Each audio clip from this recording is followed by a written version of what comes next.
All right, this will probably take about an hour, so we'll go ahead and get started. So I was there from Friday till Tuesday, came back on Tuesday afternoon, so we're condensing like a lot of information down to about 50 slides. So if you guys have questions as we go through this, obviously just interrupt me, we'll make it pretty informal. So I'm gonna go through some of the sessions that I went to that I took notes on. Some of them weren't very valuable, although they were fun, like the Colin Cowherd talk. Didn't really think there was anything meaningful that you guys would get insight from. Same with Charles Barkley. I laughed a lot during his talk. What's that? Yeah, there's no Colin Cowherd. I'm done here. Julia Louise-Dreyfus too.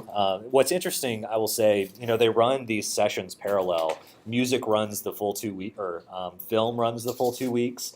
But interactive is the first 5 days, and they have a sports track for the first 3 days. And then music basically starts on the second week on that Monday or Tuesday. So the reason I say it's interesting, the people that come to each of those are vastly different. So if you were to go like on the Wednesday or Thursday, the median age is probably like 24. If you're there on the first weekend, the median age is probably 35. And it swings, you can tell. What's interesting about the film people, though, is they're all aspiring actors and comedians. So the vibe in each of the session rooms is totally different. Like during the Q&A at the end, they're as much trying to like get the people on stage to laugh and want to talk more to them, as opposed to the interactive sessions where it's like geeks, right? And they're all nervous talking behind the microphone. So it's just interesting, the dynamics. But I guess that's kind of also the appeal of it. So the first one I went to, the first session, this was over at the Long Center, not in the main convention hall. I had two guys. One is the author of Ready Player One, which I think I've mentioned to a couple of you guys before. It's a novel released maybe 2 or 3 years ago about a future, maybe 50 years ahead of now. And the basic premise behind the book is everyone lives in virtual reality pretty much all the time. The world is a desolate place. We're scrapped for food and energy resources. So most people live like in caves, or what you would equate to a cave. Basically dark all the time. Even apartment buildings rarely have windows in this dystopian future. And the way the author described it was, and it'll seem weird with that intro, was if Willy Wonka and the Chocolate Factory, have you guys seen Willy Wonka? Okay, I wasn't sure if that translated. If you had the guy, instead of a chocolatier, being a video game maker that grew up in the 80s, what would that look like? And so that was kind of the theme for the book. And so in 2042, or whenever this book takes place, people are obsessed with the 80s, the 1980s, because there's basically a quest that this guy, after he dies, he said he's going to leave his company's fortune to someone who can figure out all these clues. And so through the course of this novel, you get all these insights as to weird things from arcade games from the 70s and the 80s, and what does it mean to win the final level of Pac-Man, and it's written in just exquisite detail. Have you read the book? I have, yeah. I finished it probably about a month ago. I started reading it last year. The reason I found out about the book to begin with is right after Facebook bought Oculus Rift, which was right around a year ago.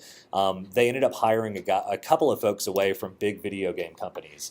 The guy who created Doom, is it John Carmichael? You know who I'm talking about?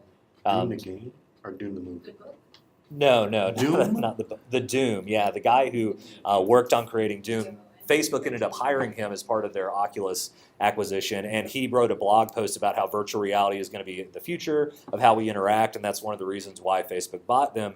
But all that's basically context is he said this book was really cool, and I was like, I don't read a lot of fiction personally. I prefer nonfiction, but this book was totally worth it. Another thing about this, which I didn't know, there's a guy, this is a true story, about a dude from Houston who was also in the video game industry. I think he created Ultima Online. Any of you MMORPG players remember that? Is this the same guy that created the treadmill? No, different guy. Yeah, the one here from Houston you're talking about? Yeah, that's, what is that called? Virtuix Omni is the name of that company. No, so this is a different guy, and they did a documentary on it, but it's a dude from Houston. He wanted to be an astronaut when he grew up, but he was kind of a nerd and couldn't pass the physical fitness requirements for it. And they grounded that program 4 years ago. Yeah, well, this was happening in the late 80s and early 90s. But he ended up making a ton of money building Ultima Online, the video game, and then ended up basically buying a trip to space. And so the idea was between the Willy Wonka movie and this guy's life story, basically aspiring to be a hero, even though he was kind of a nerd. That's how the protagonist is formed in this novel. And these were some of the characters from the novel. I know like I'm doing a big sales pitch on Ready Player One. You guys, it is really, really entertaining. But the one quote that he had that I thought was really interesting, and it's true, right? Like through evolution over hundreds of years, at first we had to refine all these skills because we had to go out and we eat what we kill, but now we can just go to Whole Foods and we don't really need those skills anymore. But we have this desire, right, that based on decades or hundreds of years of evolutionary. Justin haven't been to that Whole Foods yet. That's true. Are you saying it's like a hunting and gathering thing? Did you kill that cow with your own hands, Rashida? A lot of crazy people. But it's true, right? Like if you've ever played video games like The Legend of Zelda or even Animal Crossing, basically you're doing really mundane tasks, but they bring some sort of fulfillment and you're not really sure why. It's because we as humans are basically programmed that way. The other guy that was there on this panel works for archive.org. Have you guys ever gone to the Wayback Machine on archive.org?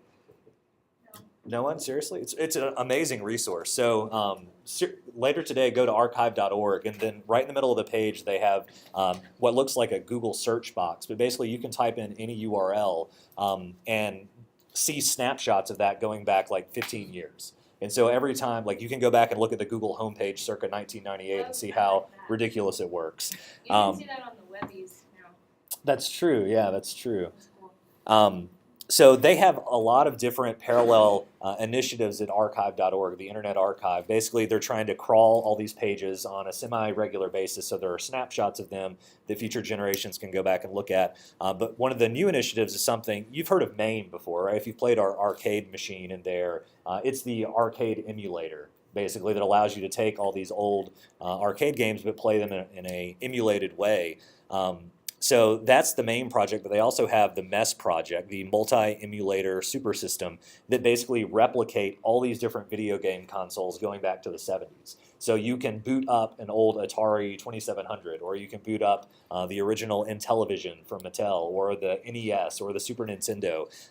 And that's meaningful because if you don't have that hardware, sometimes you basically lose the software that ran on it. So if you can virtualize that virtualize the hardware, then you still have access to all this software going way into the future. Isn't it the same emulator in the other one? Yeah, that's what I point out. The main, Okay. basically, it's the same logo too. So these are basically sister initiatives that archive.org is putting on.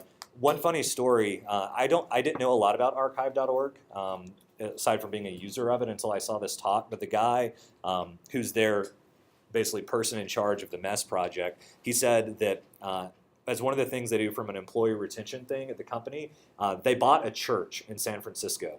And basically the guy who founded archive.org got filthy rich in the 80s doing some software exit. But then his initiative was around preservation. So they bought this church and they left the actual part where all the pews are going up to the pulpit exactly as the day they bought it. And basically they built out all their offices in the back office of the church. But what they do, if you're at archive.org for more than 3 years, they make a little mannequin of you and basically put you in a pew.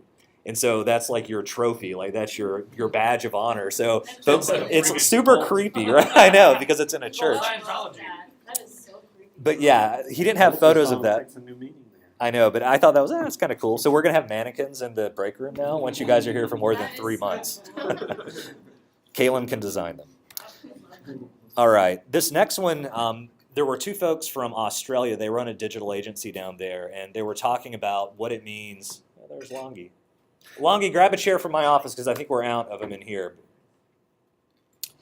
So the idea behind this was, as technology progresses, what does it mean for us as humans? Like, how are we going to interact with each other? What does it mean for our relationship? And so I actually took a few photos of their slides. They're a little blurry, but I'll talk you through it. So they talked about the quantified self movement, which is like wearable technology and the data you get out of that for insights. They talked about virtual reality, and they talked about how software makes a lot of tasks that were once hard easier, like music creation. So in the context of quantified self, they said there could be good or there could be bad.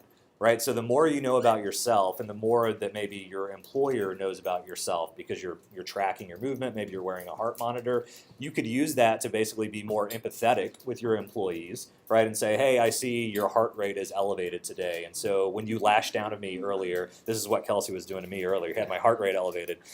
So when you lashed down at me, I know that was just like a physical response, like you don't really hate me.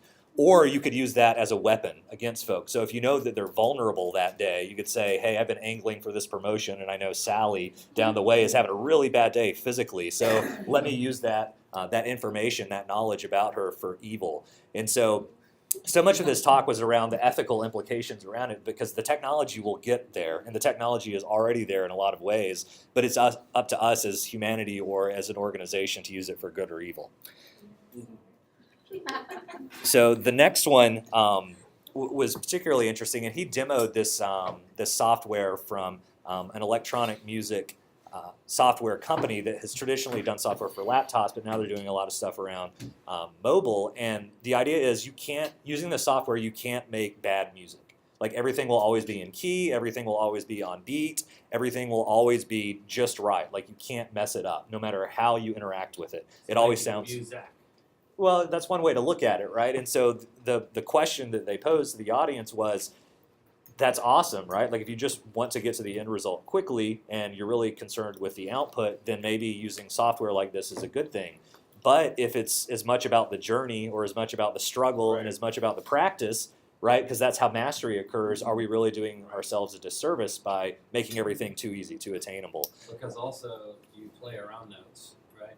You play what? Around the notes and around the beats. So that's oftentimes That's true. You're a little flat, or you're behind the note, or like the Rolling Stones. Like when you listen to one of their songs, they're playing either before or right after the beat, and you can't do that with an electronic emulator. Sure, and that's part of their creativity, right? I mean, that's what made them notable. So if you remove that ability to do it because the software essentially prevents you from doing it, what are we losing in the process? Are we basically going to have cookie cutter types of music productions? And it could be something beyond music, right? It could be filmmaking, right? It's photography.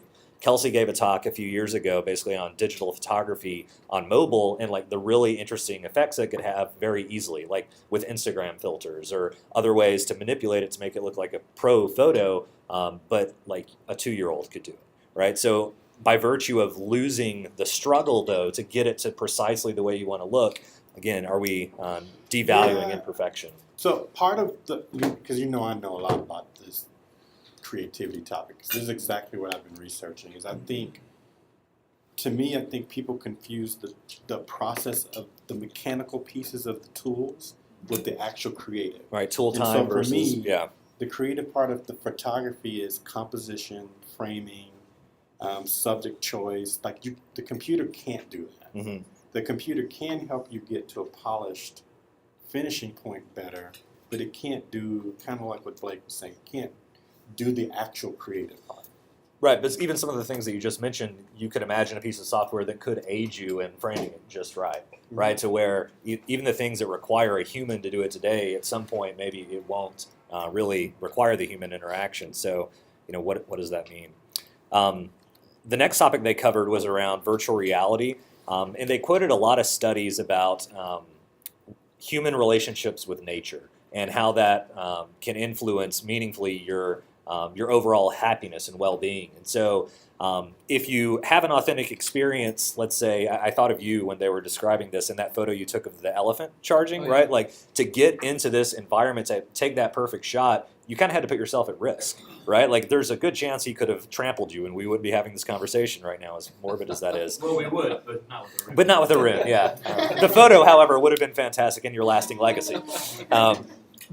So this came up in the context of virtual reality with nature. So what if every night before you go to bed you could strap on an Oculus Rift and seemingly you're sitting on a tropical beach, right? And that you do that for 20 minutes and you feel connected with nature and you feel relaxed and all your stress from the day melts away, but you didn't actually have to travel to Tahiti, right, to get it. But it's not as authentic as if you would have been there in context. So the conversation, or really the question is, how far can you trick yourself? Like how far can you push your mental faculties to buy into the illusion? Right? It's kind of like the Matrix in a lot of ways. The guy, remember, with the steak, so I know this isn't real, but I don't care, right? Like it's tasty and delicious and perfect. So depending on the realness of the simulation, really you could get a lot of the positive benefits, like the de-stressing, the feeling connected with nature, and if that can really contribute to humans' overall happiness, maybe that's a good thing. But you lose something along the way.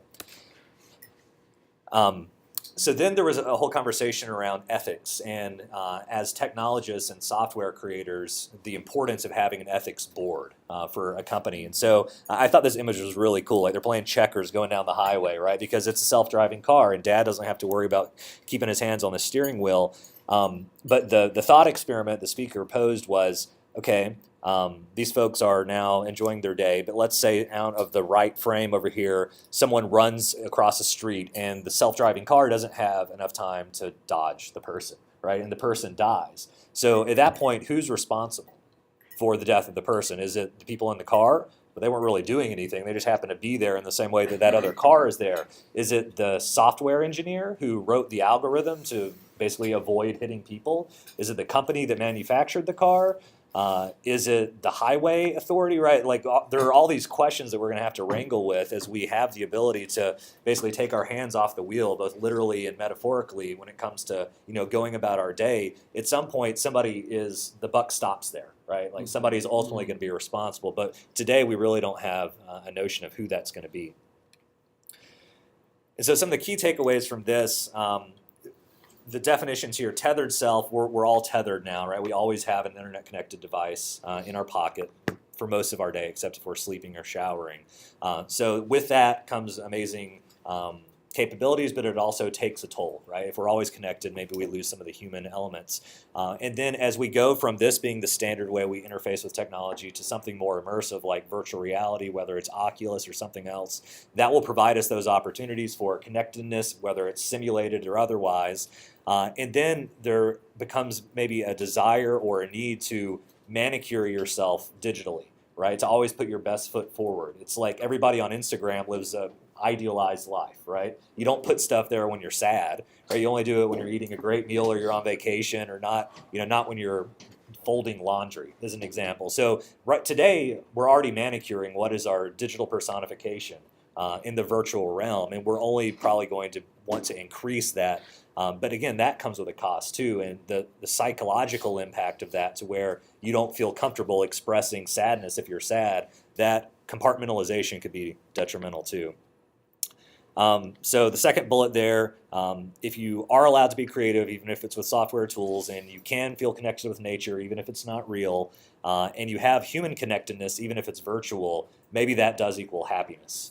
The jury's kind of still out on that. And if everybody is capable of perfection, whether it's creativity-wise, building things, what does that mean? Because if everybody's perfect, then how does stratification occur? What does it mean to be average? Is anyone average at some point in the future? And so what does that mean? So the overarching thesis here was the technical stuff will take care of itself. Like humans are remarkably smart, but we don't always make great decisions. So the ethical implications of that will really be the more interesting topic.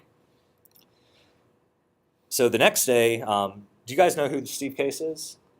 So he was the founder or co-founder and CEO of America Online, which was back in the 80s when they started in 85, and definitely in the 90s. If you bought a magazine, there was a good chance that you were going to get a coaster on the back, which was an AOL CD-ROM. That was basically the software. Opened your door, basically. Yeah, I mean, they would send them to you in the mail. At one point, no exaggeration, I had a stack of like 50 of these in my bedroom because I collected them after a while. I was like, this is kind of cool because you got AOL 1.0 and 2.0 and 3.0, and I remember 4.0 was such a big deal.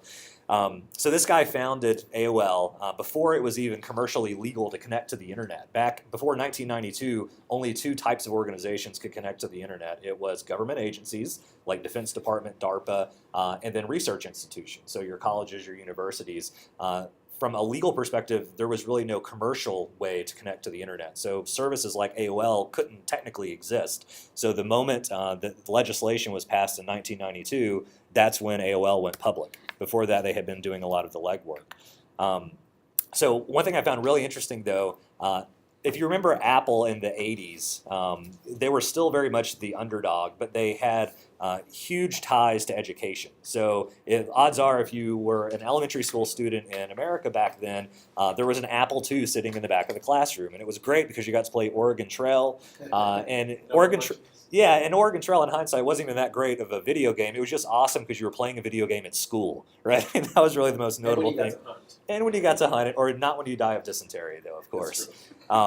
But so AOL they were thinking strategically. They were thinking from a partnership perspective, and they convinced the CEO back then. I forget who it was. It was post Steve Jobs leaving.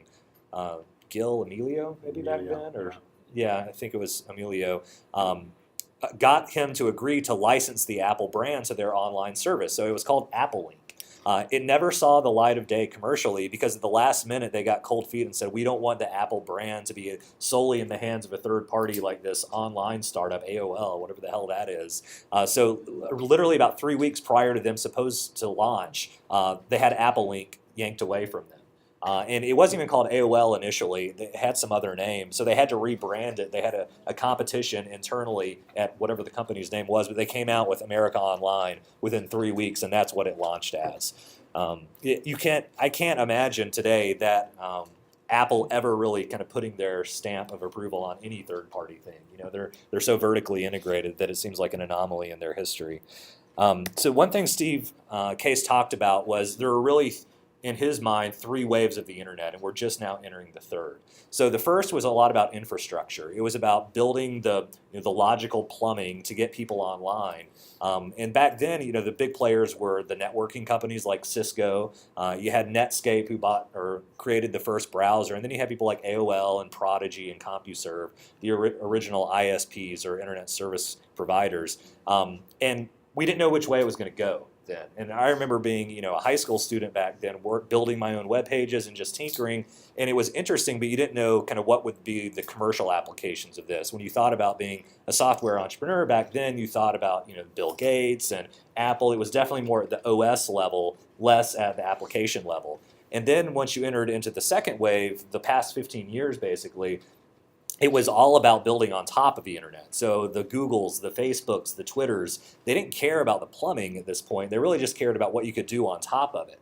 And so it was so product focused that whereas in the first 15 years, the first wave of the internet, you had to have a lot of those partnerships. You had to either get government to play nice, to pass legislation to allow there to be commercial products on the internet, or you had to do partnerships like AOL tried to do with Apple, because back then it was so risky that you couldn't just go it alone.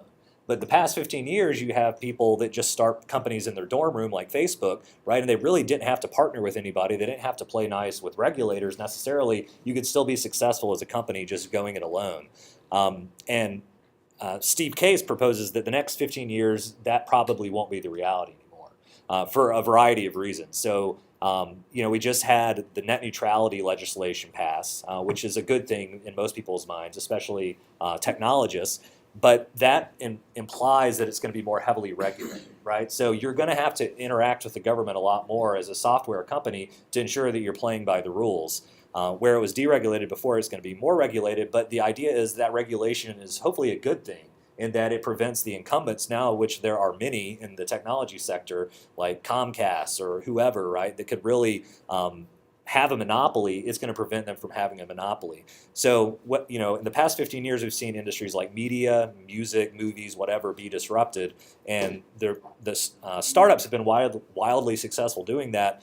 His predictions are healthcare, education, energy, like we're doing here, food industries. Those are going to be the ones that see the most drastic disruption in the next 15 years, and that's really where the economic opportunity is. You think of even startups like Uber, right? The persona non company around here we can't talk about, but they've done remarkably well, disrupting the cab industry.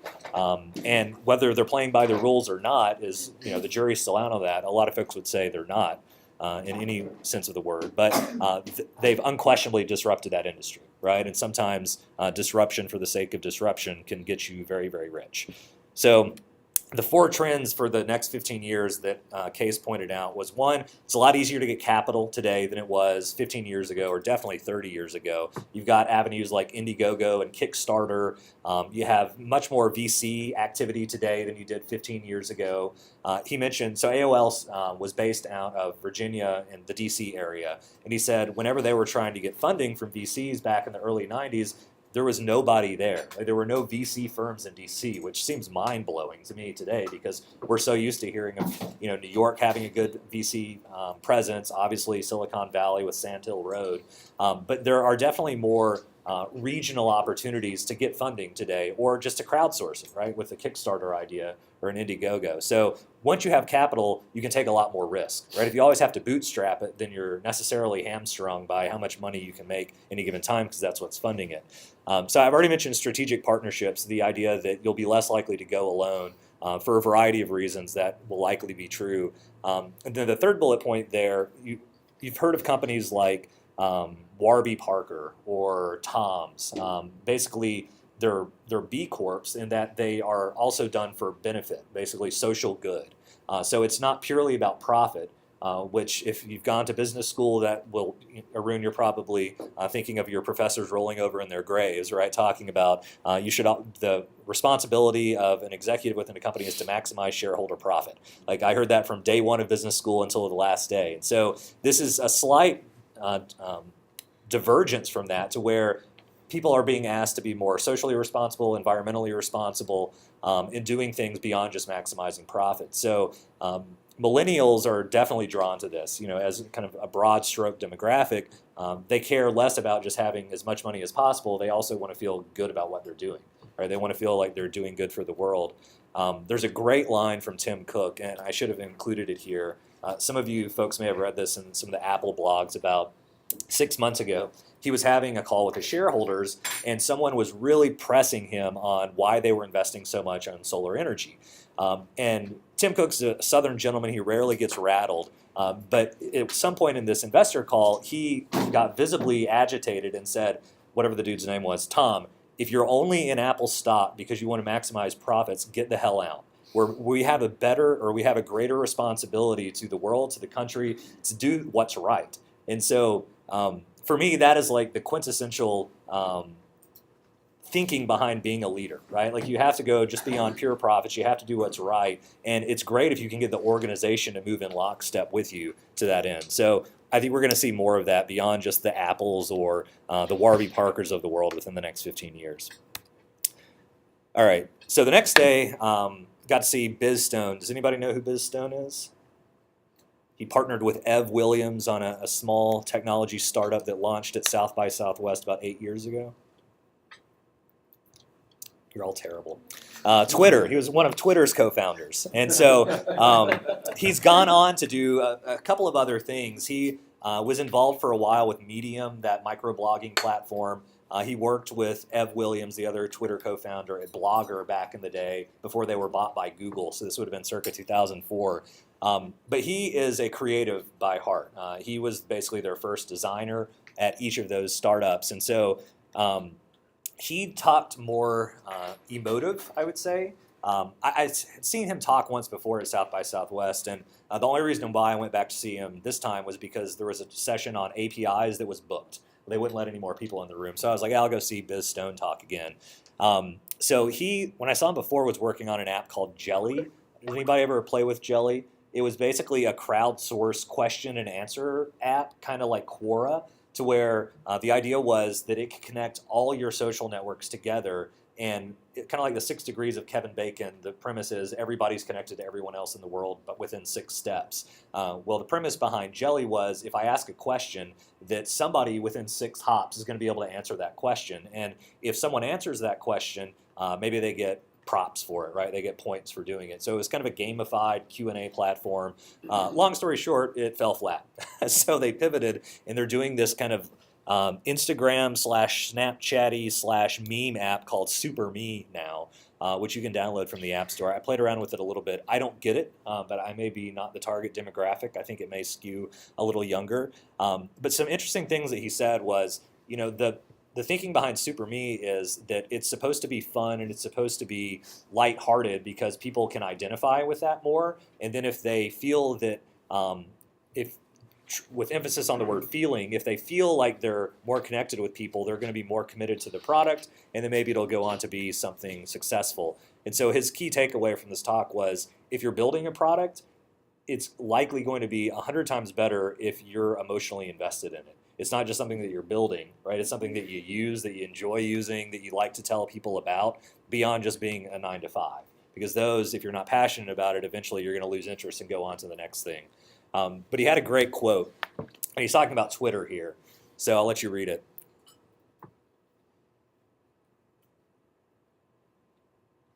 So it's been used in uprisings, right? Twitter is kind of the back channel. But the first couple of tweets that were ever sent, it's like, I'm having a sandwich for lunch. That's always the joke about Twitter, right? It's about what you're eating, or that you farted in the restroom, right? But by virtue of them creating a platform that was supposed to be lighthearted and jovial, it then, once it got down into the wild, evolved into something much greater and much more meaningful.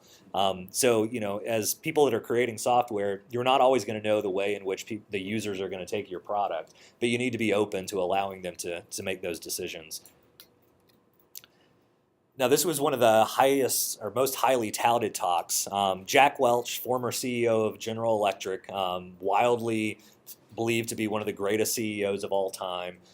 He was notorious for being very black and white when it came to decision making. He would at the end of each year, he would lop off the bottom 10% of his staff and only keeping high performers. That was the thinking. So he's very much an old school CEO, and so they brought him in to talk to a very new school CEO. Has anyone heard of Gary Vaynerchuk aside from Kelsey, who I think you've met him before, right? So this guy, no one? He started as a video blogger doing reviews of wine. So he's from New Jersey. He was working at his dad's wine shop, and so around the start of the YouTube era, he started doing these video blogs reviewing wine, and it was supposed to be witty and humorous, and he kind of got a cult following that transcended beyond just cult to a large online following, but he's very much new school thinking. He's all about leveraging social media, and he runs his own company now called Vaynermedia that does consulting to more traditional businesses on how they can be new agey when it comes to running their business and embracing new technology. So what was weird about this, you'll notice at the top there, it says moderated by Susie Welch, which is Jack Welch's wife, which was a little weird from a dynamics on stage perspective because she was trying to get the two of them to fight. But they violently agreed pretty much about everything. So from a conflict perspective, it fell completely flat. But there were some interesting things that came out of the talk. Some of these you'll have, maybe the reason why you'll have heard me talk about them before is the reason why I keyed in on them. But they both agreed violently together that self-awareness in business is critical. This is something Kelsey and I have talked an awful lot about in the past, and I think most of you heard us bring this up during the interview process. If you're not self-aware, we don't want to work with you, basically, because if you don't know what you're good at and what you're bad at, then someone else is ultimately going to have to tell you that, and that can be a scary thing. And so if you want a really successful business, it starts with each individual being self-aware and being able to own up to what they're great at or what they're not great at. And it's what was interesting between small organizations that Gary Vee had been involved with to the biggest of organizations, a multinational conglomerate like GE, they said this was absolutely critical. That's funny, as I was telling someone the other day, it's like, for me, I already know you're not as perfect as your resume says you are. Are you aware enough to know where those things are? Where the dark corners are. So the second bullet point here was something that Jack Welch talked about in the context of acquisitions and mergers. So they were at one point buying 20 companies a month at GE, which I can't imagine, right? When you think about all the legwork and negotiation that goes into that. Granted, they had a small army of lawyers and negotiators that worked on their behalf, and Jack Welch would just basically come in at the end. But he spent some time talking about the ones that went horribly wrong. And the things that were basically the torpedoes that blew up the whole deal was if you try to merge like a Google with Boeing, right? Like these are fundamentally different cultures. They see the world differently. And even if you feel there could be synergy in quotes from a product perspective, if the cultures are vastly different, then it's not going to go well. You're going to have so much change management that you have to do. So even if it looks good on paper, you really have to evaluate some of the softer side of things to make sure that acquisitions like that make sense. Third bullet point here, it was interesting hearing Welch talk about this because he's viewed widely as kind of being a hard ass when it comes to management. He'd lop off the last 10%, but just to clarify that, he would lop off the last 10% no matter what, right? Even if they were awesome. Had a banner year. These folks could have been Harvard MBA. He didn't give a shit. It was every year, we're cutting the last 10% of you guys. So in January, you know that. So it's a matter of, I don't care if you're a lion and you wake up trying to catch a gazelle, or you're a gazelle, and you're trying to get away from a lion, you better wake up and run. Yeah, which 'Cause at the end of the year, bottom 10%'s gone. and you can Which imagine. we're considering adopting it nomadic. So Blake, it's been nice working with you. I was going to say the same thing to you. But that. So for what it's worth, I think that's a horrible way to run a company Right, because the implication that has from a teamwork perspective, just forget about it, right? Because and if you have a banner year and everybody's all hands on deck, it's like some of the key performers or contributors are in that 10% that you're like, see ya. It's a very again black and white way to run an organization. He seems to have had success with it, but there's goes with the time of the, like it was like 90s or 80s, yeah. Actually. So I think at that time, different culture, altogether. completely. Now- There's some tidbits about that I did like, though. Like, he also had a policy of he didn't care how good of a performer you were. If you didn't adopt the company's values and goals, he would fire you. Yeah. You could be the top salesperson, and if you were not adopting those values, there's a balance, right? I Sure. don't like the bottom 10% thing. But Yeah, there's a reason why he's widely lauded as being one of the greatest leaders of all time, right? For every great leader, you're not going to agree 100% with their tactics or their worldviews, but yes, the bottom 10% thing was obviously one of the more controversial things he did. But that's what made the third bullet point up here so interesting, is he talked so genuinely about what it means to have a boss who is going to help you succeed. And he said, you can really tell the true value of a boss as an advocate is if they get as excited for you when something good happens, if they're so eager to, take care of you, to get you promoted, to get you the raise, whatever, and that innately brings them joy, as opposed to someone who's like, well, we're not going to be able to do it for you this year because blah, blah, blah, right? Where you don't feel like they're a champion for you.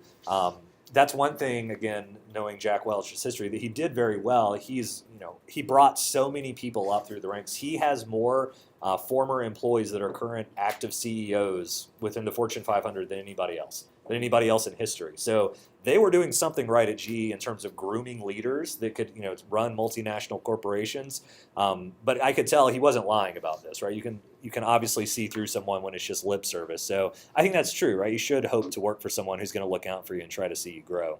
Then the last thing, basically, Susie asked both Jack and Gary, what's different today versus when you started in business? And the one thing they both agreed on was the scale at which these companies get quickly is crazy relative to what you had to do, put in 10 to 15 years of building a company before it's $1 billion company. If you ever got to $1 billion now, Uber and Snapchat, the valuations that these guys are getting, they're not public yet, but it's, $40 billion is based on the last funding round that Uber had that they're valued at. $40 billion. They've only been around for a few years, right? That's insane. And one thing, I think I posted this on Slack while I was there. Do you guys know how many employees Uber has? 40,000. No, it's like That's it's like 40. Isn't it? 300,000. And they've committed to, ironically, during National Women's Work Week or something like that a couple of weeks ago, which we all know the sexist things that the Uber CEO said. It was and awful. the issues in India they've had with women being assaulted and Right. Uber drivers. So it's kind of laughable, but they've committed that there will be 1 million people in like 4 years that will be Uber drivers. Uber drivers, and he's saying that over half will be women, which again, that's a silly statement given all the women's Sure. issues They've- and the way that women are treated internationally in some of the countries. Yeah, but the fact remains they have a really interesting technology, and despite their blunders from a public relations perspective, folks still are using them, right? Like they wouldn't be getting money otherwise. But what's interesting, they don't own any of those cars, right? It's only folks providing their own. The biggest real estate company in the world, or real estate management, does anyone know what it is? Airbnb, they don't own any property, Yeah, right? you saw that biggest content owner on Facebook. Yeah. Don't actually have any None of the content, right? So it's a different paradigm today, what it means, especially at that scale, when you don't really have to have a lot of upfront investment to, overhead. yeah, or overhead in the slightest. It's a very different reality. So the next talk that I went to, and I've reached out to the folks over at TiVo to see if they'll send us the deck she presented, because it was awesome. Thomas, you would have loved this, you especially. So it was all about, TiVo was one of the first DVRs, and something that they've done really well is consumer analytics. And so they can tell you basically for any show which people have rewinded at what points, right? So during the Super Bowl, they got a lot of attention back in, was it 2004 that it was here in Houston? The Super Bowl when Janet Jackson and Justin Timberlake were performing, they had the wardrobe malfunction. Well, that was the most rewound moment in television up to that point since they had been tracking it on TiVo. And so she gave some interesting examples through the course of this talk around what does it mean to be able to collect a mass amount of data?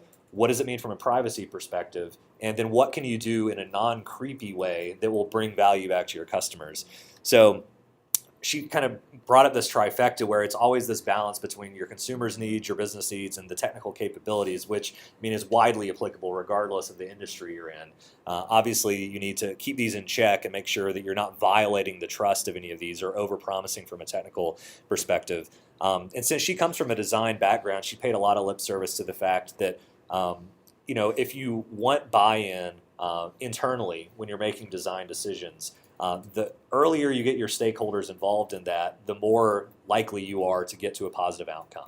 The less likely you are to come to blows or violent disagreements over the direction that you should take from a design perspective. And that goes to other features, not just design as well, right? It's kind of human psychology, right? The more people take ownership of an idea that it's their own, then the more they're likely to defend that position.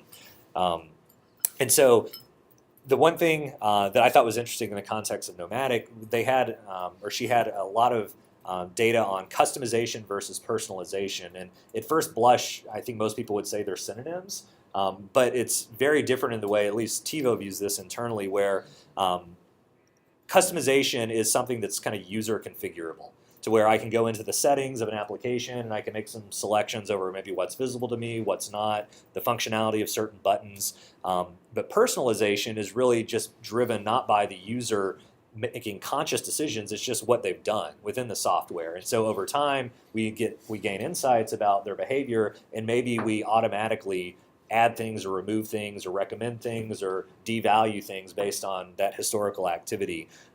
But you have to do that in a way, again, that's not creepy. So she had some really interesting examples of some of these you've probably read about in the press. The first one, Target they have very, very large amounts of data, and based on your purchase history, they can have a pretty good idea of when someone's pregnant.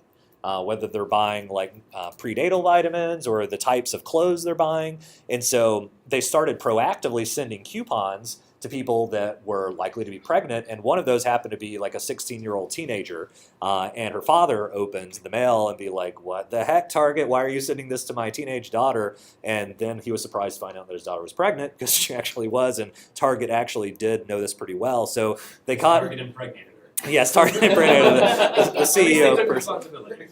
And so that was creepy, right? Like, they didn't intend to be creepy. They were just trying to be helpful in a way, but it obviously caused the family a lot of turmoil. Facebook as well, right? They know based on your connections and missed connections or deconnected folks. Or like things you're searching. I was searching for this purse and it shows up again later. Yeah, and Google obviously has a very personal data set about each of us as well, right? Whether you're on Blake's get. Yeah, that's true.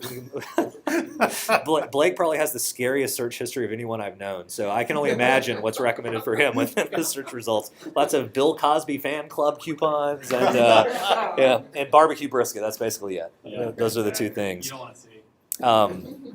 So what Target did once they got called out for it, basically, they're still sending coupons to folks that they think are pregnant, but they're grouping it with coupons for like grills, right, or cleaning supplies as well, to where it's not so obvious that they're gaining insights about you. But they're still going to use the coupon most likely, right, for these other pregnancy-related things. Amazon has a patent on something called anticipatory shipping, to where it's kind of like the subscribe and save option that you get on some items, to where based on previous customers that are going to buy like toothpaste or paper towels, they have a pretty good idea of when an average person's going to need more of those, and so they recommend maybe like our coffee orders, they say, do you want to repeat this order 60 days from now or 30 days from now? That's only what we're going to have from this moment forward. Yes. No, you don't. There's just nothing else. So what Amazon, and I think they've actually started piloting this in Seattle, to where whether you order something or not, they start shipping it to you in advance. And then once you get it and you accept it, they charge you. But basically, they know based on your previous purchase history, like we order baby wipes, right, on a pretty recurring basis. And Amazon now has 3 years of data knowing the rate at which we order these. So they could probably with a pretty high degree of reliability know that in 60 days we need another giant box of baby wipes. And wouldn't it be valuable to me, or they're thinking it would be valuable to me if I didn't even have to think to go to Amazon, search for it and buy it. It just showed up at my house and then I'm charged for it. So they haven't widely rolled that out yet, but again, it's based on consumer data that they have those insights. The third one was really creepy. So I think Mattel hasn't widely sold this or at least publicized it. Have you? So it's basically an interactive Barbie doll that kids can talk to, and then it sends whatever they're saying back to Mattel, and then they can then respond with something that makes sense. So it's kind of like talking to Siri in a way. So it's not just a one-way. So there's a guy working at Mattel talking to you. You know, talking to you. Yeah. So. Prison inmate, yeah. Making license plate and talking to cops. So again, because of who it is, right? It's your daughter or daughters, and do you really want whatever they're saying, right? As they're learning to interact with humans, connecting to a multinational corporation like Mattel? Maybe you don't, and that's the sort of data that you would want to artificially restrict from getting into the wrong hands. And then the last example she gave was around TiVo itself, and they said that basically they have somewhere between an 80 and 95% success in knowing what you're going to watch and when after you've been a customer for 3 months. And so there are certain shows that you may watch daily, like The Daily Show, and you're always going to watch it between 9:30 p.m., even if you've recorded it from the day before. Your personal habits are you're going to watch it between these two time periods, and you're likely only going to watch maybe 20 minutes of it because you don't watch the interview at the end. And you're only going to watch something like a news broadcast between these hours in the morning. That's what you watch live. Everything else you watch that's recorded DVR style. But they don't necessarily tell you that. They don't really make that publicly obvious when you're interacting with your DVR. But they do want to surface some things that you may like this show, right? Because you recorded these. And so, again, it's all about not being creepy once you're leveraging this consumer data. So they wanted. This is how Netflix developed House of Cards. Absolutely, right? They knew what people were watching, the types of shows. And so there's a way to do it that, like Netflix did, that doesn't create a lot of animosity between them and their consumers. So basically what they're doing is they want to continue being creepy but not seem creepy. Yeah. So it'd be like if you had a stalker and instead of standing right outside your window, he's now across the street. That's a very vivid way of saying That's a it. new stalker tip from, anywhere. And then I thought this was a funny quote. She was talking about the Apple Watch. Somebody asked about the sort of analytics that we'll be able to glean from wearables. And she said, I really like that gold, the rose gold one, but I don't think I should own a watch that costs more than the resale value of my car, because that one is $17,000. And you heard what Woz said about it. What did he say? That yesterday they had an interview with Steve Wozniak, and he said that that's never what Apple was meant to do, is price up normal people. I mean, they're already kind of doing it with some of their stuff, but having It's always been an affordable luxury, right? He said having a $10,000 watch and a $17,000 watch that are identical except for the band is not Apple, right? There's no technology involved in a watch band. Right. That's it's just pure status, which is going down the wrong path. All right, I'm gonna omit some of these. I will talk about the Evernote CEO though, because it was pretty interesting. So Phil Libin started Evernote back in 2008, and so they were very much a scrappy startup that was going up against the Microsofts of the world with their Office suite. There are a couple of other incumbents, maybe Lotus when it comes to document capture types of software. And so he wanted to talk about as you go from a scrappy startup to a mid-sized company to a giant corporation like Microsoft, what does that mean in terms of bold decision making? And so he started off, it was interesting, he had the entire room stand up to play rock, paper, scissors, and if he beat you, you had to sit down. And at the end of it, there were like a dozen folks standing, and he said, okay, all you folks come up, you get 10 years of free service to Evernote. Like that was their prize for winning against him in rock, paper, scissors. He's like, okay, I know that seems like a childish game, but it's a metaphor that I want to use throughout this presentation. And so he categorized basically the stage of company relative to scissors, rocks, and paper. And so, right now we're in a scissors stage. We're the scrappy startup. We're able to make maybe more nimble decisions. We can act more quickly than, say, a Facebook even could at this point, right?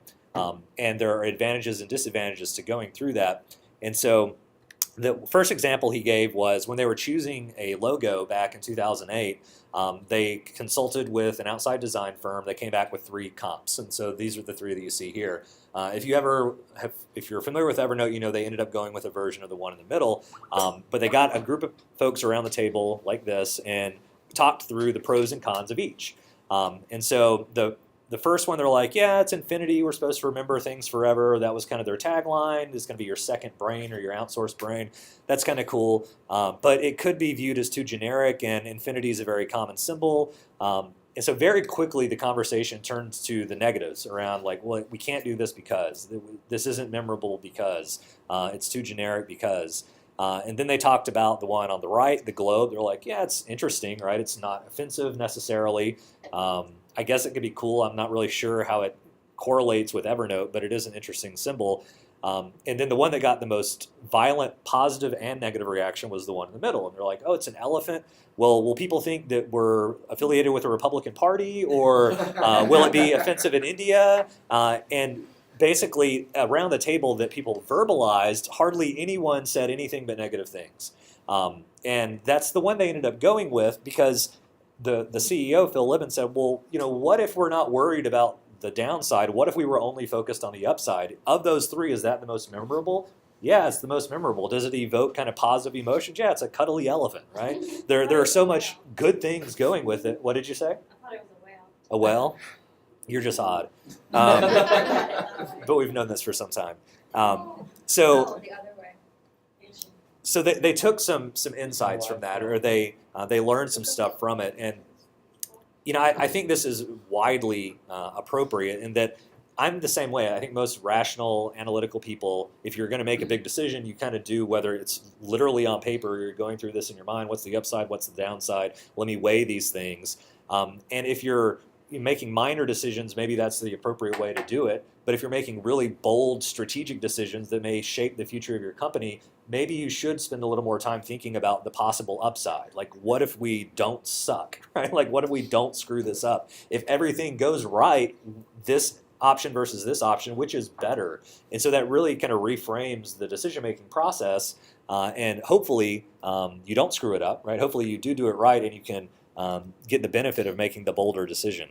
There was a researcher at Harvard. She did a long study, and she said the most successful managers don't focus on what they won't do. They focus on the things that they will do. And it's interesting that he said pretty much exactly It's that. basically his thesis, yeah.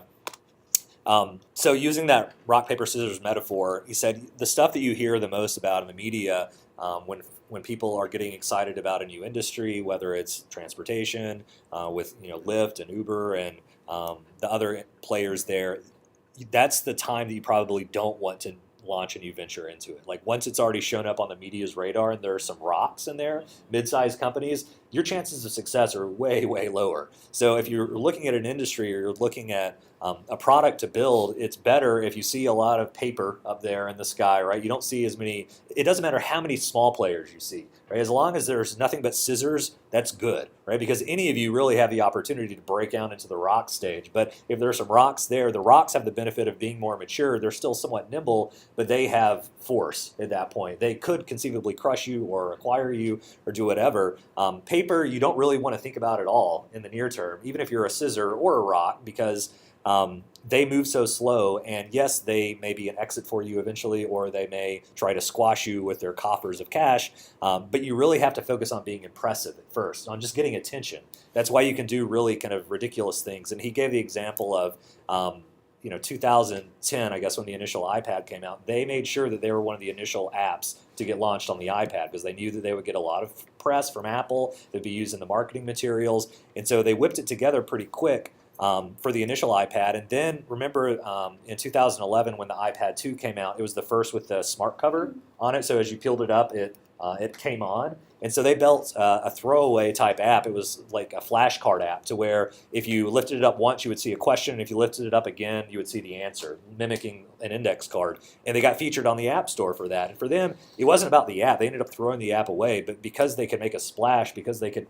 ride on the coattails of Apple during their marketing campaign, it was worth the 2 weeks of development time they needed to actually build it. All right, let me skip to, So, question. yes. This is not rhetorical, but it's not because I don't know the answer. But I just asked somebody, why is the elephant the app icon? We'll start with the interns. It's because of Bam. Kettle coming through. Kettle Very good. came through, 11th hour. All right, Continue. I'm going to skip ahead to this design and tech trends. I have actually got the entire slide deck of this I can share with you guys. It's really interesting. So this guy, John Maeda, he is a partner at Kleiner Perkins, one of the big 5 VC firms out in California. And he was hired, I think, the tail end of 2013, and it made a big splash media-wise because that was the first time someone from a creative background had been made a partner at a venture capital firm. And there are a lot of reasons for that, but since that time, basically all the other 5 or 6 big VC firms now have a partner on staff who's come up through basically a design background or who's been to design school. And so the whole premise of this talk was today more than ever before, design matters and is valued, but it's something Kelsey says an awful lot. If you're thinking about it just as kind of the cosmetic pieces, you fundamentally miss the entire thinking behind it, right? It can be as much about the business and the business value that it's going to bring to the company or to the product that it is around the visual interestingness of it. And so the example that he gave first was Nest, right? From the very beginning, it was a product that was going to have design kind of at the front and center. It was going to be an end-to-end experience using a thermostat of all things that you could look at as a product or you could look at as a service, and you know that every decision that went into making that product was intentional and effectively designed, right? It was not a haphazard lipstick on the pig sort of design proposition. And an example that he gave that's not high-tech at all was the Vienna coffee house chair, which you see all over Europe or outside cafes. And yeah, it looks cool, right? It looks, elegant. Thank you. You knew exactly what I was going for.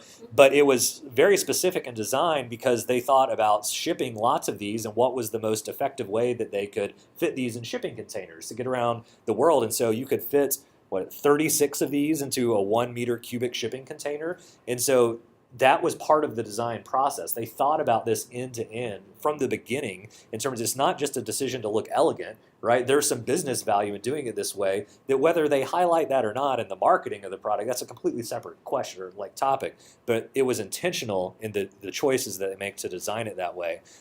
The other example that they gave was over the unibody design of the MacBook. So when they came out with these, it was 2008? I think it was 2012. No, it was before that, wasn't it? Maybe 2000. Yeah, you're right. It was 2012. It absolutely was. To where it went from the kind of layered aluminum look they had from 2007 to 2011. They bought up so much aluminum and aluminum milling equipment that it created a shortage around the world, regardless of the product. And the reason why they did it was they could manufacture them more effectively, and it would drastically reduce the repair costs for Apple. And so it looked like a stylish decision, right? We're going to make it thinner and it's going to be this aluminum or aircraft grade aluminum. But really it was about the end-to-end implication for Apple's business, both operationally and logistically, that they chose to invest the time and money into getting the unibody design. So these next 2 slides I thought were really interesting, and they talked about the implications of technology and design to human interaction. So before the TV, when you looked at a living room, it was probably a more formal type. We're all going to look at each other, right? We're gonna interact as humans with each other. And then you got a TV set in your living room, and now it's changed the way in which we've arranged the room physically. And now today, I mean, this is probably very familiar to you, right? You're all looking at different devices, and yeah, there's probably a TV there, and it's going in the background, but it's maybe not the sole focus for more than 1 or 2 people in a room, or if anyone, or it's just like in our house, it's just on all the time. So what's interesting about that is as we've basically incorporated technology into our daily lives more regularly, if software sucks or if the technology sucks, it sucks an awful lot throughout our day. Right? It's not like when you used to check your email before you went to work in the morning on a dial-up modem, and then maybe you did it before bed. So if it was a bad experience, okay, I got bitten twice during the day. Now, if I'm checking my phone on average every 5 minutes throughout the day, like if it sucks, it really sucks. Right? Like it's a really bad user experience. So that's why I think there's been an increase, or that was his thesis. That's why there's now this increased focus on design with software, because if you get it wrong, then if people are interacting with it so many times throughout the day, they're going to leave your product. They're going to go to something that doesn't hurt as much when people use it. It's like that guy from, who was it, Phillips 66 or Superior, that was talking about how 20 years ago, if a user couldn't perform a command or perform a task on a piece of software, it was user error. And now if the same guy can't do something, it's a design flaw. Yeah, it's the software's fault, right? Which I love. It's true. So some takeaways from this, and the second bullet point I thought was especially interesting, because we, even among new economy companies, kind of buck that trend in terms of our ratio of designers to developers. We have them pretty equally weighted right now. Even in modern software startups, the ratio is typically 1-4 or 1-5 designer to engineers. And so, we're not done growing yet, and we have recs out for basically 2 more engineers, which will tip that ratio slightly, but I think that's one thing that Kelsey and I have been in violent agreement on since the beginning. Like, we think that there's value in having those pretty equally balanced, not just from an operational efficiency perspective, but also from a quality of design perspective. And then the last bullet point there, this I think was particularly, it resonated with me because he talked about in design school, there's professors who are more traditional, and they want you to think through end to end, and there's of how the product's going to be, and then there are folks who really just want that wow factor initially. But John's Maida's thesis was, I don't care about that initial wow factor. It could look somewhat pedestrian at first, but after I've used it for 60 days, if people are like, man, this is really good, right? Like, that's the after wow, he called it, is really what you should strive to hit, right? Not just the Iron Man interface up front. You really want the people buying into it and incorporating it into their lives because it was designed really well. Let me see what else I want to jump to. Yeah, we'll go to this briefly. So this was a panel of folks. The top guy writes for Read Write Web, but on their wearable subarm. The second guy did some consumer-focused startup. The third guy was a wearables marketer, so they have a shirt that basically monitors your vitals. And then the last guy there was a similar CEO of a similar app to Foursquare, so kind of like social coordination and venue checking out. So they were talking about, okay, we've got mobile, we figured out mobile, then we're going to have wearables, whether it's shirts or phones, and what does that mean? And so some of the key takeaways from this: voice interaction is really going to go up, right? Because as the displays either get smaller, like on a watch, or totally disappear, you're going to need to interact with the device or the software in some way, but you're not always going to be able to count on having a large tappable surface in front of you. So voice, especially as it's gotten more reliable, is going to be increasingly important. Same with like the taps, right? So you've all seen the marketing materials for the Apple Watch after the event, to where it's almost like Morse code, right? Where you're tapping on it and then the person on the other end of it gets the little taps back on their wrist. So you don't have to look at it at all, but you're still able to communicate. And that could be very important for folks who are illiterate. Now, granted, you would have to know the code meaning of the taps, right? Either you know Morse code or you come up with your own language, which I bet a lot of folks will end up doing, especially younger wearers of the Apple Watch. But this last point I thought was really interesting. So the conversation pivoted to mobile payments and how a lot of countries in Africa are actually well far ahead of here. The infrastructure here in the Western world, because they couldn't count on ATMs at every corner, right? They still had to pay folks. And so there's an added benefit if all payments are electronic, they're maybe more trackable, and that means that they're more easily taxable. And so then something like paper money becomes a huge burden on a government, so let's get rid of paper money. And if you're familiar at all with Greece's financial situation right now, not exactly great, and that's actually money to put in the ATM. Yeah, they don't have that, or it's worthless, right? They might as well throw printer paper in there. And in a lot of these populations, they're accomplishing that with feature phones. Correct. Yeah, just Yeah, that's SMS payment, amazing. right? And so they've built this entire, independent network that they totally bypassed the first generation stuff. They went to the second generation, but for Greece, the value for them is that they get paid, right, from taxes.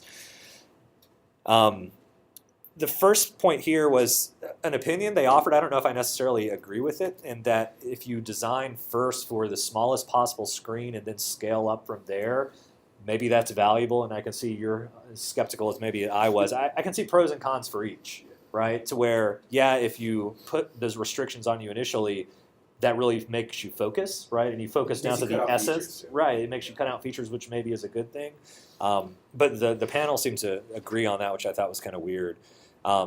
The second point around emotional context, the earlier thing that I talked about, human emotion and connectivity, kind of plays into this as well. But it is kind of a justification for why people use emoji a lot more, right? Like you can't convey sarcasm as effectively in text, right? And so even my wife and I have, sent messages back and forth throughout the day, and she's like, "Why are you being an asshole?" Right? I was like, "I'm joking," right? It's just but it's a text message, and maybe I didn't include a winky face when I said it. So without the full, being in person and having all those nonverbal cues, if it's just boiled down to text, sometimes you lose a lot of context there.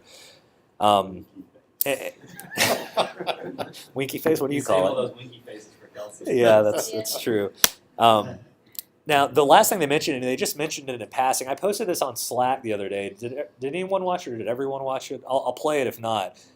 It was just a throwaway comment, but it was perhaps the most meaningful thing that came out of it. So Magic Leap is a startup that is in Florida. They've been around for, I think, 7 years now, just building this technology, which was very much behind the curtain.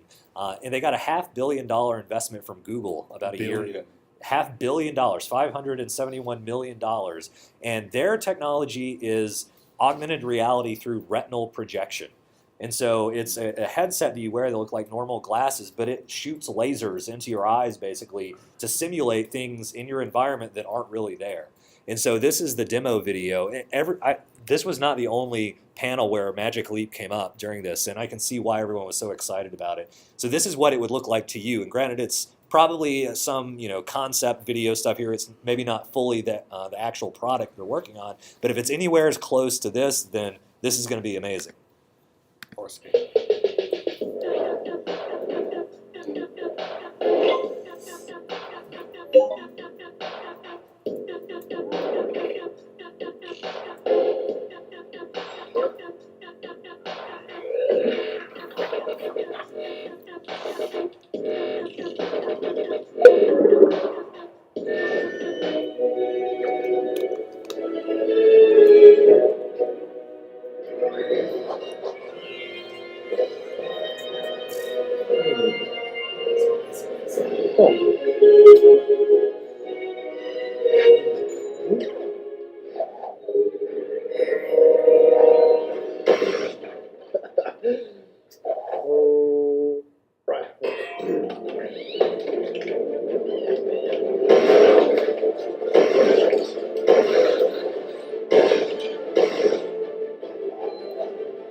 So, the context here is a steampunk style shooter, but you can imagine different uses for that. The first thing I thought of is when I could see someone doing a Walking Dead game where you could be immersive in a zombie apocalypse. So, there are two potential parallel futures where a lot. Hey, it's a magic door. Oh, yeah. Wait, hold on. Enough about technology. How did that happen?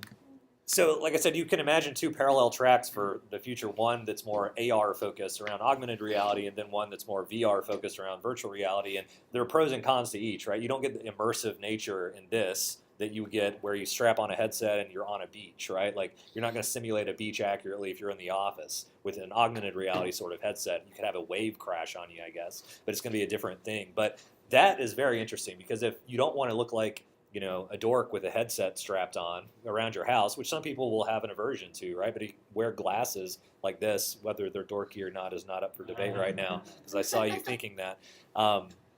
Maybe that is going to be a more approachable technology, the virtual reality, just by virtue of the hardware required.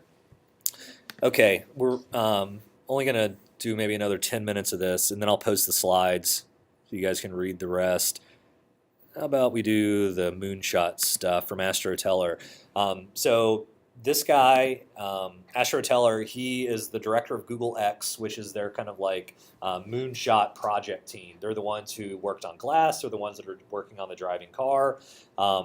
Basically, his charter from the two founders of Google is to find huge problems, propose a radical solution, leveraging breakthrough technology, and those are the only things that we're going to tackle at Google X. And the premise of his entire hour-long presentation was failure is good. And that if you're not failing, then you're not being radical enough. You're not pushing the envelope far enough.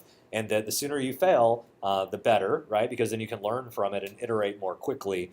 And so I thought it was interesting. This made a lot of press, his talk here, because he directly addressed Google Glass and said, there were things that we did good with Google Glass, with the Explorer program. There were things that we did wrong. He said, I think the conversation in the public press around, the privacy implications was a little misguided because it focused so much on the camera of the device. And he said, everyone has already cameras that are on their phones. And if you walk into a bar, there are cameras all around it. And so he was defending it maybe somewhat disingenuously because he's the leader of Google X. But he said the conversation is valid, but I think it became too myopic, focused on the camera of it. He said it was valuable, though, from a social experiment perspective, because we acknowledged before we released the device that we didn't know the social norms or how they would form around this. And so he said their failure, or the one thing that they wish they could take back failure-wise, was how widely they made the Explorer program available. So there were probably 40,000 people at peak that had access to the device, and they said they should have limited that to a much smaller population because it really got too much attention. They wanted it to be a bit more under the radar to where they could still learn from the social norm formation aspect of it, but it wouldn't have been, maybe the decline of it publicly wouldn't have been as accelerated. Did you get one? Yeah, I've got one. Yeah, I've stopped wearing it regularly. And because I got kicked out of a bar in New Orleans for wearing it, they asked me to leave. They actually had the no glass sign on the door, which I didn't see. And you got kicked out of Sam's Club? By you, right? So I had a waitress go up to him. I was like, he didn't know that I was there. And I was like, go up. This is right after you got kicked out of New Orleans. I was like, tell him to get the heck out or whatever. So she's like, sir, I'm going to have to, my manager told me that you're going to have to leave for wearing that. I was like, really? And I was having like a meeting with someone from Tulane, like with the Alumni Association. And she was like, oh my gosh. No. She said, she said, he goes, well, I'll just take them off. And she was like, no, you're going to have to leave. I was like, what? She's ridiculous. And I'm like, very good. That was a good one. So the image you see on the screen was another one of their projects called Project Wing, and it was supposed to be an autonomous delivery mechanism. And so it worked basically similar to some military aircraft where it can take off like a helicopter vertically and then flip the propellers, then fly like a plane, basically. And so it's similar to what Amazon's trying to do with their Prime drone service. Google's looking at for their own autonomous delivery mechanisms. The other project that I thought was just crazy, and you guys can Google this to see some more demo videos of it, Project Makani. Google bought Makani, I think about 2 years ago, and their value proposition is for turbines, the kind you see out in West Texas or wherever, at some point the cost doesn't make sense or the logistics doesn't make sense because you really need to get as high as possible to get the most wind, to generate as much electricity as possible. But to get a pole big enough to support the propellers on it, at some point, like you can't even transport them over roads because they're too big, or they're too heavy, right? They would crush the road. And so you could either manufacture them on site, the poles, but sometimes that doesn't make sense either because you'd have to build a factory out there.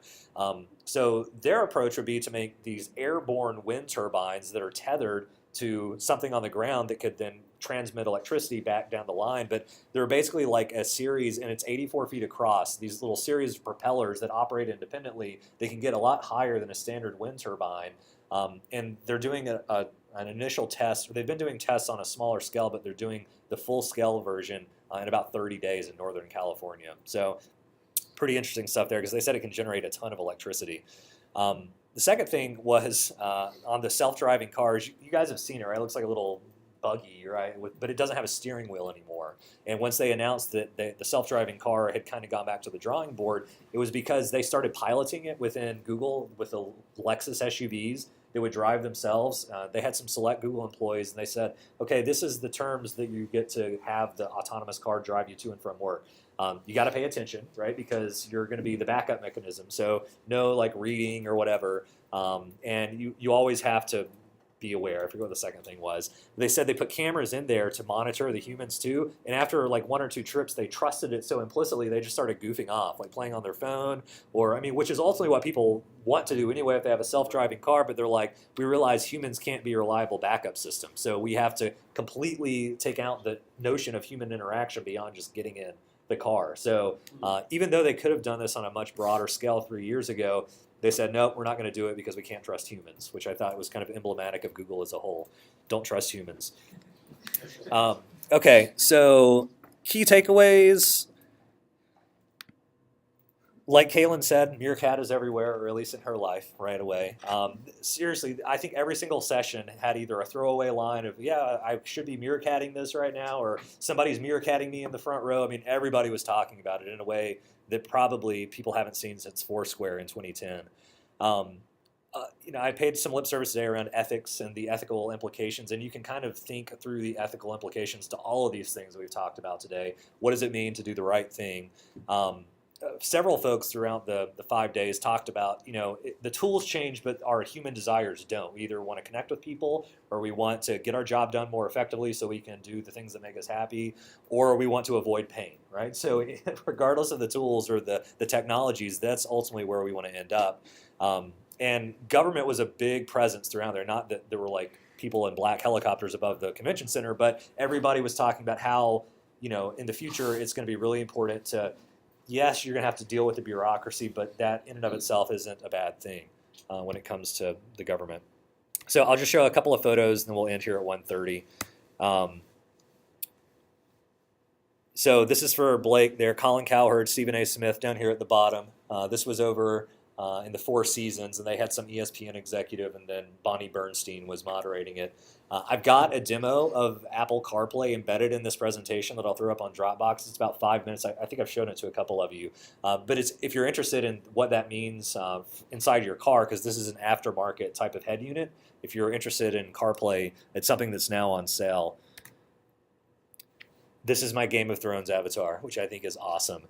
So after you got to sit in the throne, which I posted that image on Slack, you got to sit in front of this like green screen. They took this photo, and then that became your avatar as you played the sword fighting game, which I'll show you a quick video of.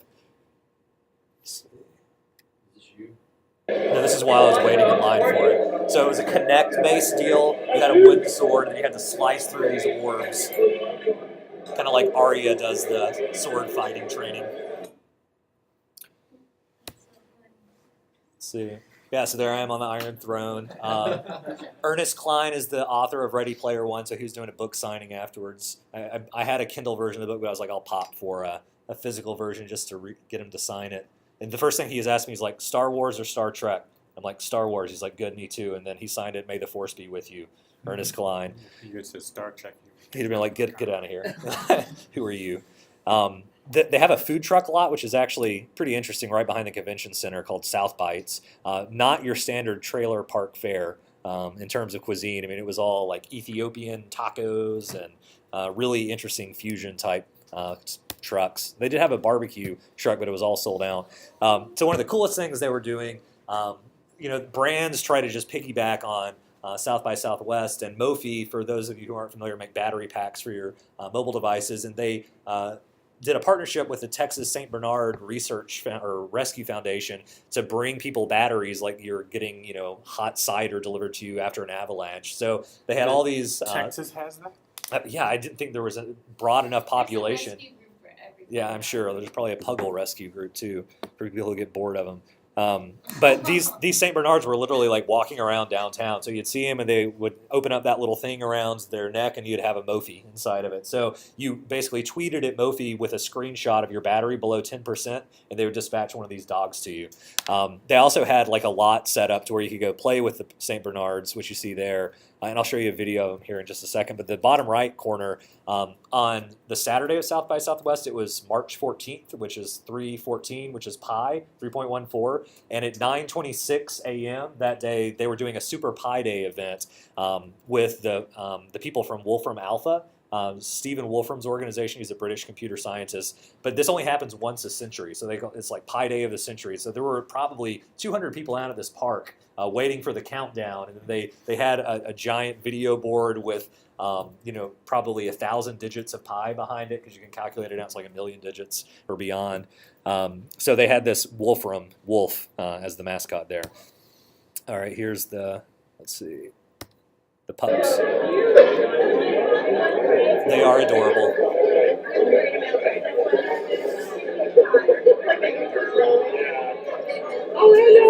That's a puppy. It's like the size of a sack of concrete as a puppy.